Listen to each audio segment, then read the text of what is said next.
It's Wednesday, March 8. In the headlines, Finance Minister says no new taxes for the 2023-2024 fiscal year. In business news, new Jamaican banknotes coming soon, and Guyana is facing a shortage of U.S. currency in local banks. Regionally, Barbados tops 100 countries for International Tourism Awards. Internationally, Georgia protests turn violent over new Russian law. This is the news on PBC Jamaica. I'm Simone Absalom Gale.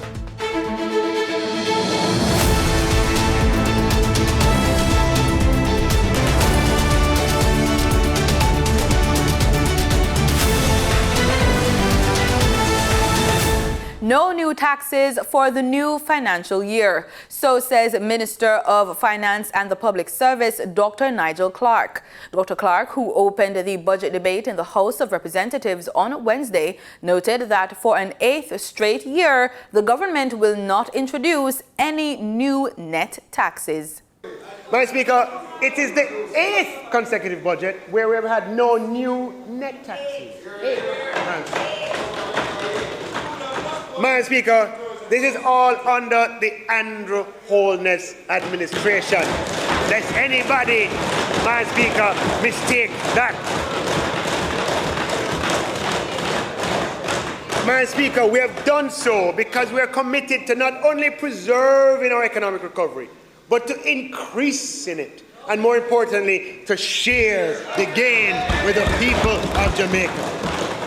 Today, March 8, is International Women's Day. The theme for this year's International Women's Day is Digital, Innovation and Technology for Gender Equality. The aim of International Women's Day 2023 #EmbraceEquity campaign theme is to get the world talking about equal opportunities, and they aren't enough. It says people start from different places, so true inclusion and belonging require equitable action. The PBCJ partnered with Jamaica's Bureau of Gender Affairs to showcase women who are breaking barriers in the areas of innovation and technology.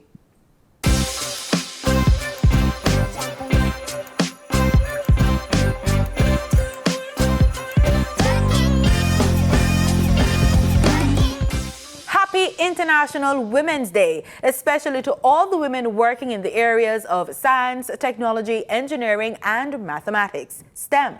Here are 3 ladies working in science, technology, and engineering. Hi, I'm Tamara Bryan. I'm a second-year student of radiography in the Faculty of Medical Sciences, and I am a proud woman in STEM. My name is Jodianne Sinclair, and I am a systems hardware officer, and I've been in IT for 4 years. Hey everybody, my name is Danielle McGee. I'm a second-year civil engineering student at the University of the West Indies, Mona, and I'm also a member of the Institute of Civil Engineers.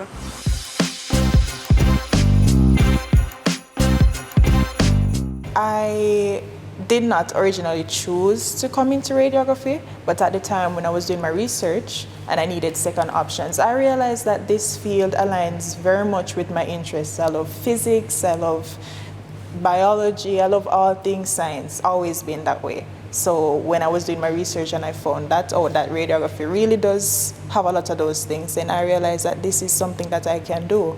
And if I put my mind to it, I can do very well at it. So that was my inspiration. IT was not my first choice. When I left high school, my mother had a serious talk with me, and the area that I wanted to pursue was interior designing, and she's like, okay, Jody, this is not something that's going to take off in Jamaica so quickly. What else can you do? She pulled up my grade sheet from my high school and saw that, hey, the grades for IT not so bad.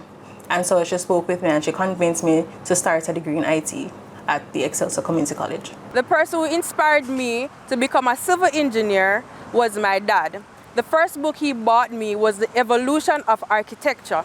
When I was in high school, the Westwood High School, I had a love for geography and physics, which contributed to me being here studying civil engineering.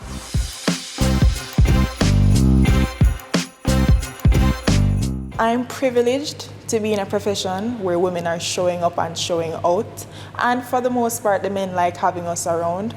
However, I believe that the challenge that I would face is that when you go into the hospitals, what many people, and I think it's an unspoken or maybe spoken rule that the space in medicine that's reserved for women is nursing. So everyone believes that I'm a nurse.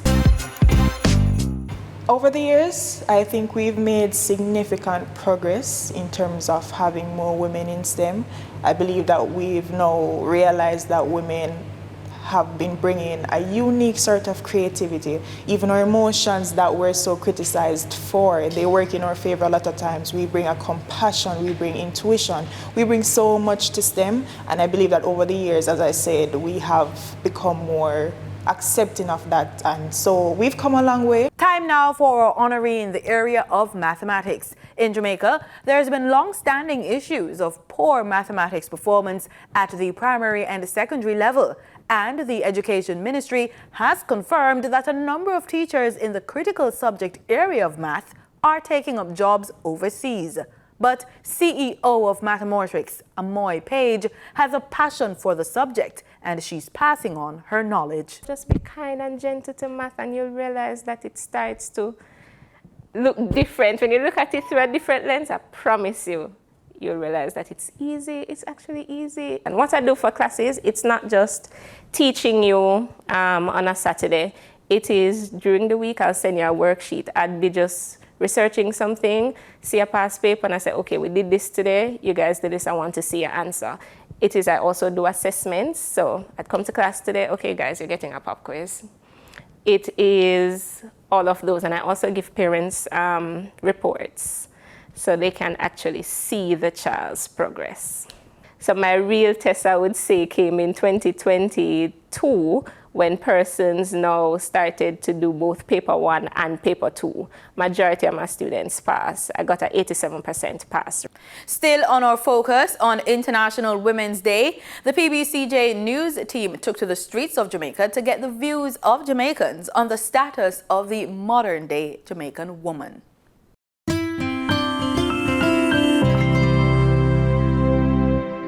I believe that Jamaican women are strong.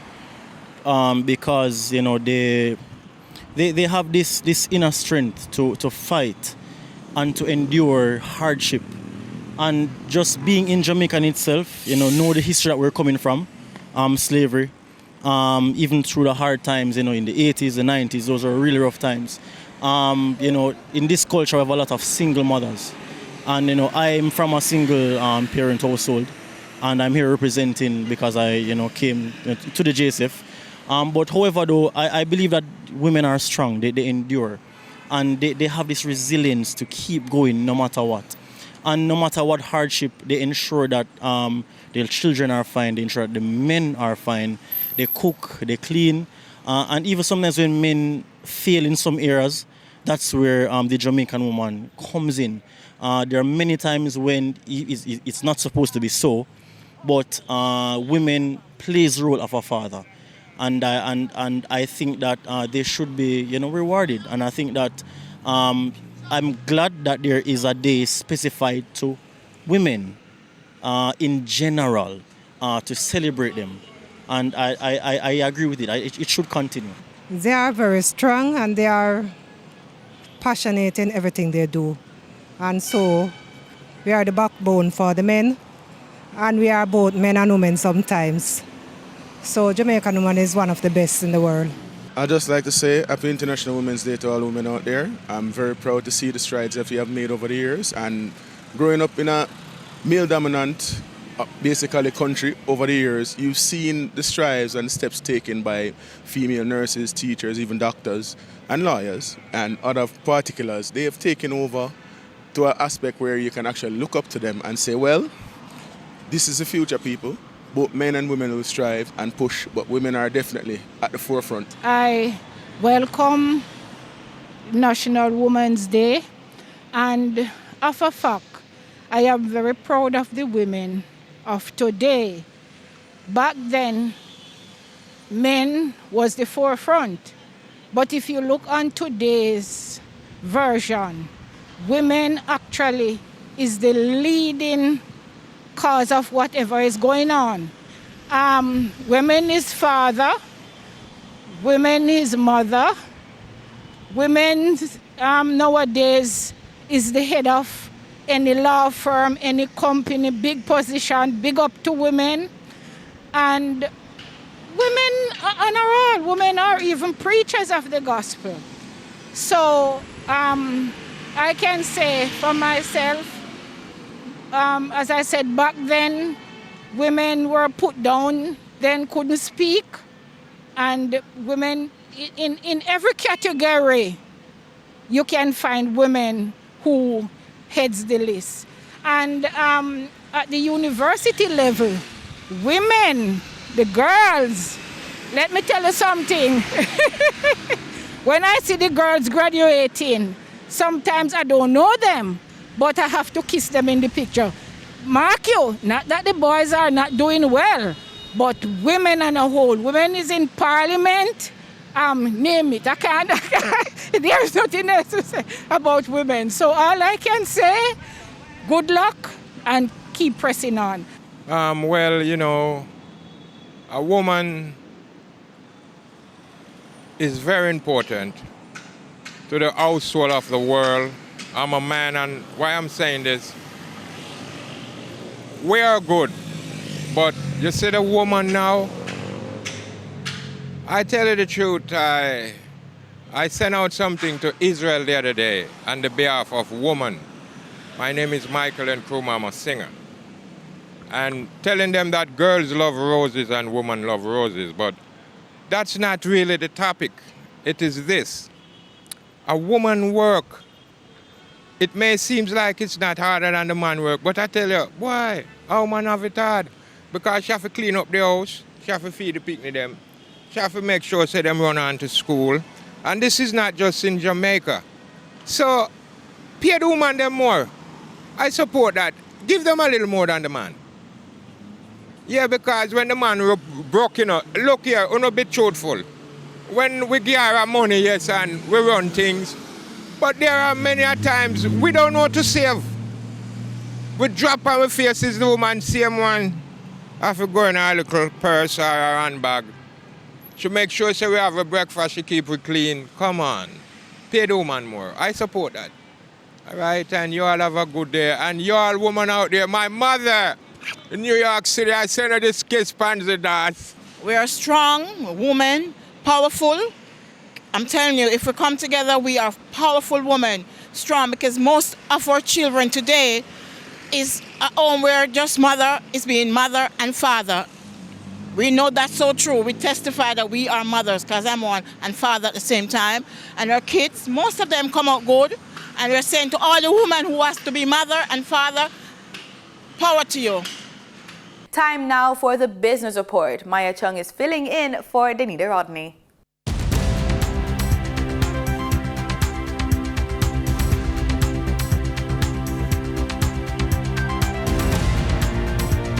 The new series of banknotes will be ready for public release by mid-June.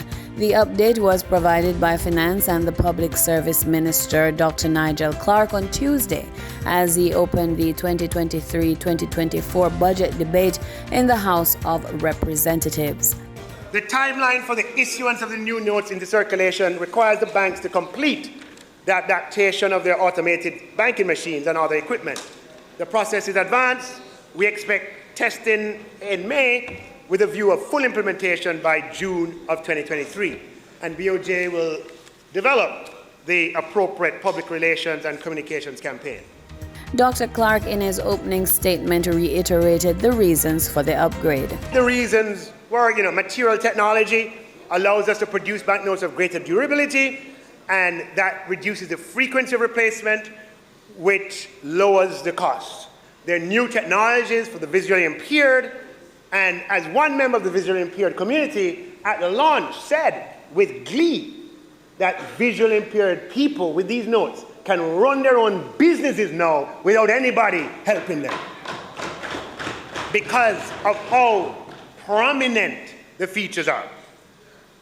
And there'll be clear color distinctions that we don't mix up notes. Now, Madam Speaker, with this upgrade also, several banknote printers will be able to print Jamaican banknotes, increasing competition, providing better assurance of pricing. Now for your market updates. In foreign exchange trading for Tuesday, March 7, the US dollar sold for an average of $154.03. The Canadian dollar ended trading at $112.75. The pound sterling traded for $183.26. And the euro sold for an average of $164.59. In JSE trading, the JSE index declined by 1,239.98 points to close at over 300,000 units. The junior market index advanced by 10.3 points to close at over 3,000 units. The combined market index declined by 1,061.92 points to close at over 300,000 units. The All-Jamaican Composite Index declined by 2,901 points to close at over 300,000 units. Overall market activity resulted from trading in 108 stocks, of which 47 advanced, 42 declined, and 19 traded firm. Stocks advanced for 138 Student Living Jamaica Limited, 138 Student Living Jamaica Limited Variable Preference, and Caribbean Cement Company Limited. Stocks declined for Access Financial Services Limited, Barita Investments Limited, and Berger Paints Jamaica Limited. Trading firm were AMG Packaging and Paper Company Limited, Cargo Handlers Limited, and Caribbean Flavors and Fragrances Limited. The overall volume leaders were JMMB Group 7.25%, VRJMD CR Preference shares with 10,473,196 units, Wigton Wind Farm Limited Ordinary shares with 3,812,508 units, and Jamaica Broilers Group with 2,057,508 units.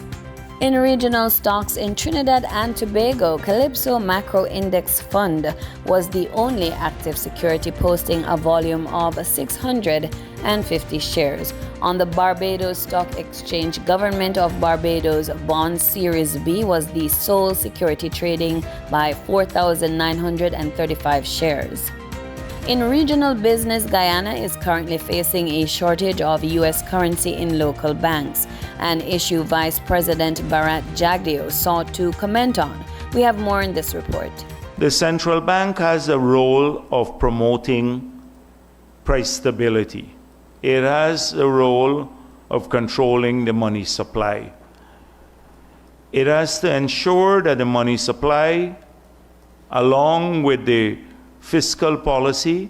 That was Vice President Bharat Jagdeo at a press conference on Friday, addressing the ongoing rift between the central bank and the Georgetown Chamber of Commerce and Industry on the shortage of U.S. currency at the local banks.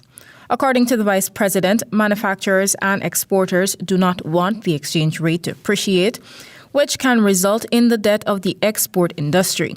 However, importers prefer a USD rate that's appreciating, with a lower exchange rate for the US dollar, which would result in bigger margins for cheaper currency. So you'd often have a conflict between the objectives of the two sectors.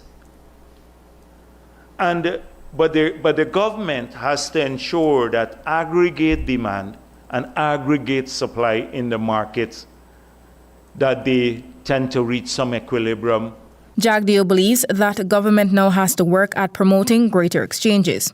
As it relates to solutions, the Vice President put forward the idea of daily reports. That maybe we need a daily balance reported to the central bank of currencies purchased and sold and the daily balance at all the institutions. Jagdeo supported a recent statement issued by the central bank which noted, and I quote, the GCCI's energies would be better spent engaging either the banks or the Bankers Association, who are also members of the private sector, with a view to better understanding the factors that influence the availability and pricing of foreign currency in the domestic market.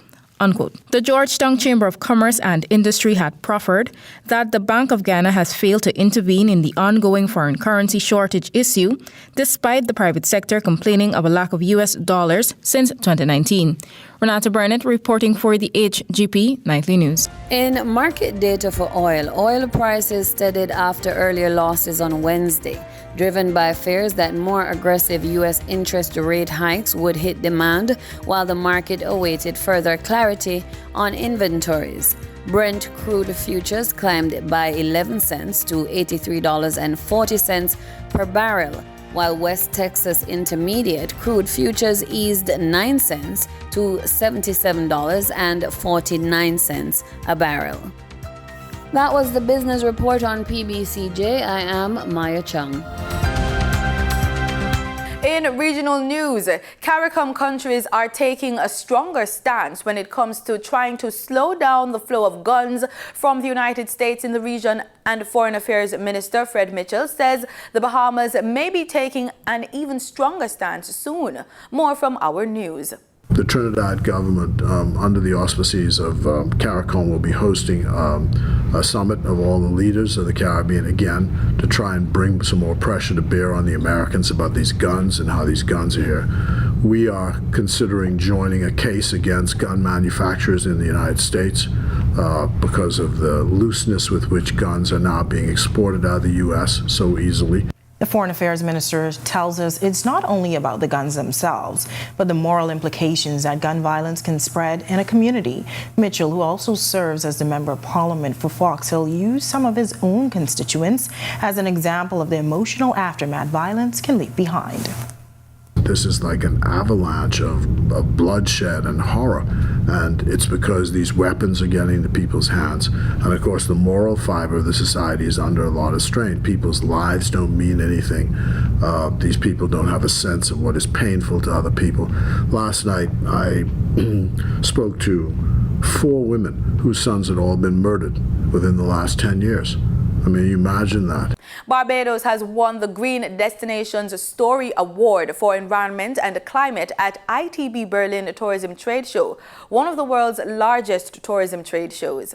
Minister of Tourism and International Transport, the Honorable Ian Gooding Edgehill, proudly accepted the award in Germany on Tuesday. It is an honor for Barbados to receive this award, and I would like to extend my thanks to the team at the BTMI led by the Chairman and the CEO and other staff members who worked and submitted the information for this award.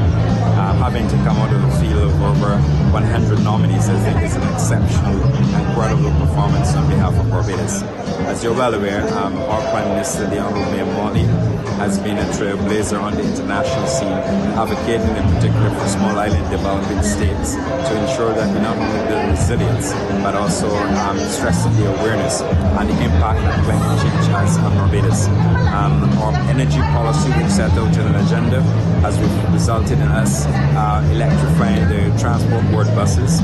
That is one significant achievement. We have over 49 electric buses now. We have the largest fleet of electric buses in the Caribbean. The second initiative, in my judgment, would be the fact that Barbados has moved to solar energy. And as a result of that, we are moving to have almost 43% of the grid on solar power. This is a remarkable achievement for us, especially during peak periods and non-peak periods. It also therefore means that our determination and policies are working as a government to ensure that we achieve these accomplishments. The other thing that I would like to mention is the fact that we've changed up more than 25,000 street lights as a destination. And certainly we've now gone to LED, moving away from the sodium-based bulbs. The ban and importation of incandescent bulbs as well is another accomplishment, not to mention all the other significant achievements that we've achieved in Barbados. Certainly with respect to the hotel sector, we have over 50 hotels that are certified as green hotels in Barbados. We also have the first certified hotel that has gone off-grid, Eco-Lodge Hotel Company. In addition to all the investments that the government has made available, opportunities I should say, that the government has made available to the hotel sector to green and become more resilient. These all contributed to what we accomplish here, and certainly our policies at a government level has also caused us to be where we are today. So I really want to say that this award is for Barbadians. This is about Barbados. This is about the Barbados government leadership in the field of resilience and climate change. and I think it's something that we should all be very, very proud of. Cubans are struggling with an ongoing energy crisis as most of the island's nation's power plant, which were built in Soviet times, break down frequently. But the government doesn't have enough money to build new ones, leaving the ruling Communist Party trying to cobble together a solution as summer approaches. While Havana, the capital, is mainly spared, Cubans throughout the country's provinces are facing power cuts. Michel Vega says he often has to put up with 6-hour blackouts. When the lights go out, you can't sleep until it comes back. I have an 8-year-old child who has to go to school the next day, so I have to be by his side, keeping the mosquitoes at bay so he can sleep.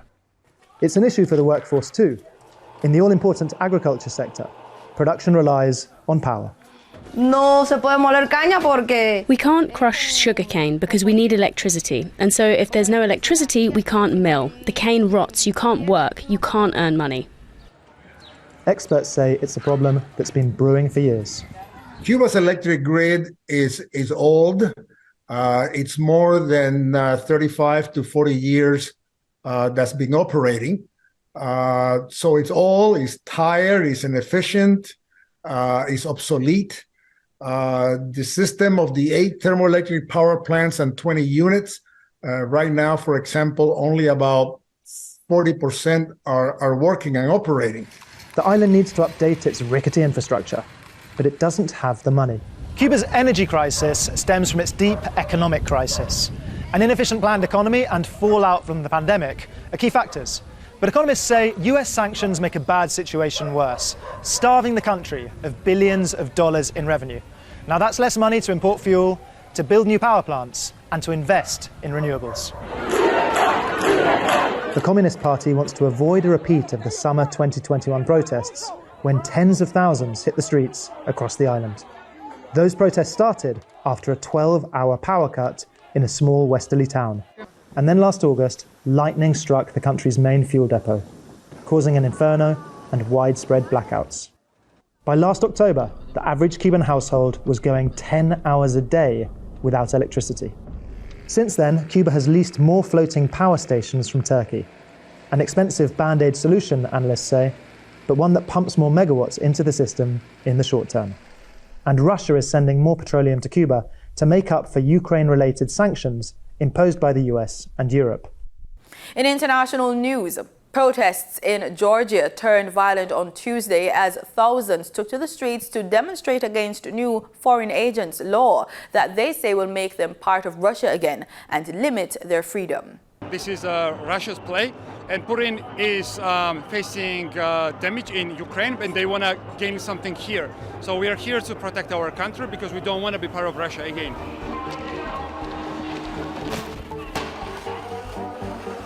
We need to fight against the rights to be European.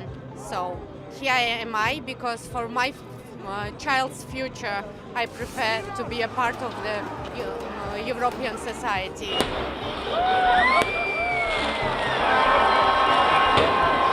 ამიტომ არავის არ აქვს უფლება რომ წაგართვათ თქვენი მომავალი. არავის არ აქვს უფლება რომ დააგოს მახეები. ეს კანონი, რომელიც არავის არ ჭირდებოდა, რომელიც არსაიდან არ მოდის. თუ არა, რაღაც მოსკოვის კარნახით.